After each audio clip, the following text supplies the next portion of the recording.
Early in my speaking career, I had the privilege of riding to an event with a seasoned professional speaker. She had earned the designation of certified speaking professional, and that is an amazing designation. It means you've done hundreds of speeches and you've earned more than $100,000 in your speaking business. I was in awe of the fact that she invited me to ride along. That's not the point of this video. What I want you to think about is the idea of how important it is to practice out loud your presentation because she said to me, "You're going to have to listen to my presentation." She was doing a presentation for part of the day. And she said, "You're going to have to listen if you ride along." Well, I was fine with that. She used this language. She said, "I need to put the words on my lips." And I thought that was so fascinating. Fast forward to today, and now I'm helping people in my business do better presentations. I like to say I help my clients captivate their audience using public speaking, but again, that's not the point of this video. In a coaching call with a group on Friday, one of the participants asked why that's so different than simply reading or reviewing your presentation in your head. I said, "I don't know for sure. I think it has something to do with how your brain works. I'll look it up." So here's what I found, and I'm fascinated by this. First of all, when you say your presentation out loud in practice, and remember, practice equals progress, not practice equaling perfection, because we want to strive for excellence and avoid the idea of perfection. See, there, I tripped up. Anyway, what it does for you, it can help you with, let me back up. As a presenter, when you practice the words out loud, you engage multiple areas in your brain. So here's what I found in the research. Your motor cortex, that controls the movement of your mouth, your lips, your vocal cords. Your auditory cortex, which is the processes of sounds, your voice, it provides feedback, your memory and recall centers, strengthening memory retention through multi-sensory engagement. And that just reminded me of this whole idea of muscle memory. When you do things repeatedly, so for example, you learned to ride a bike a long time ago. You haven't ridden a bike in years, but your muscle memory is going to be there. You can get on. Yes, you might be a little wobbly, but your body's going to remember that motion. Swimming. If you learn to swim and you learn the strokes and you haven't been in the pool or in the lake or in wherever you swim for a long time, it's going to come back to you. So presentations are the same idea. When I practice out loud, it creates that opportunity to have muscle memory. The other factor I found in my research is when you hear your own voice out loud, it gives you some immediate feedback. Now, you might have heard me say this before.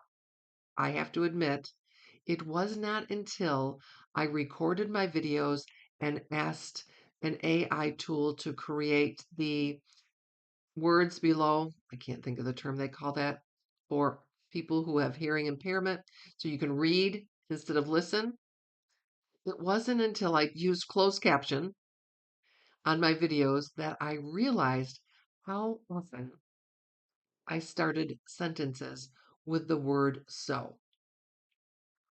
Maybe it doesn't matter, but I picked up on that, and found it rather annoying. And I'm really trying hard to stop that practice. Interesting. I heard someone who's fairly famous, I'm not going to name them, on a presentation the other day, and almost every third sentence, they started with the word right, RIGHT. Found it fascinating. Somebody making millions of dollars in their business doesn't really matter. So Guess I can't beat myself up too bad for that, but it's still something that I'm aware of and something I want to prevent. So there's power in auditory feedback, and then it reinforces your memory. I've talked about that, but because it involves more than one cognitive process, the act of speaking, hearing, and physically enunciating the words and practicing your movements. Practicing when are you going to lean into the audience? When are you going to talk a little softer? When do you need to get loud to emphasize a point? When do you need to really emphasize a point with your body language? All of those things help you improve your ability to deliver an impactful presentation. Because I believe when you finish, you'll want your audience to do a couple things or feel a couple things or say a couple things. That was a good use of my time. I'm really glad I went and I learned something. Long ago, I heard a gentleman who ran a speakers bureau say people want to be edutained. I think that's still true today. They want to be educated, but they want to be entertained. And in our hyper fast society today, we have so little opportunity to grab the attention of our audience. We have less than 7 seconds when we start. So the opening line is so important. As a matter of fact, I was really gratified to learn the gentleman who was the speechwriter for former President Obama gives his clients the same advice. It's your opening and your closing. Because people will forget a little bit or not clearly remember what's in the middle, but they will remember how you open and how you wrap it up, how you close. So if you don't want to practice anything else, practice your opening line and practice your closing line. I would encourage you to practice your middle as well so you have a seamless entree. That was the other question that somebody asked in the group. What if I get off track because they said sometimes I get in flow and then I can't remember my place? I said it happens to me all the time. You've seen it happen on the videos I've created. I simply acknowledge it, take a breath, and get back. That's why note cards or PowerPoint slide decks can be helpful tools. We don't want to rely on them. We don't want to read our presentation, but I'm sure you've seen me look down. I've referred to notes because I do have them in front of me because I want to remember to make some important points, make some salient points, and cover all of the things I want to cover in my videos and my presentations. So when I say things out loud, it can build confidence because I've done it again and again. So practicing in front of a live audience, absolutely the best, but I don't want to practice before I get in front of that live audience. I want to be prepared.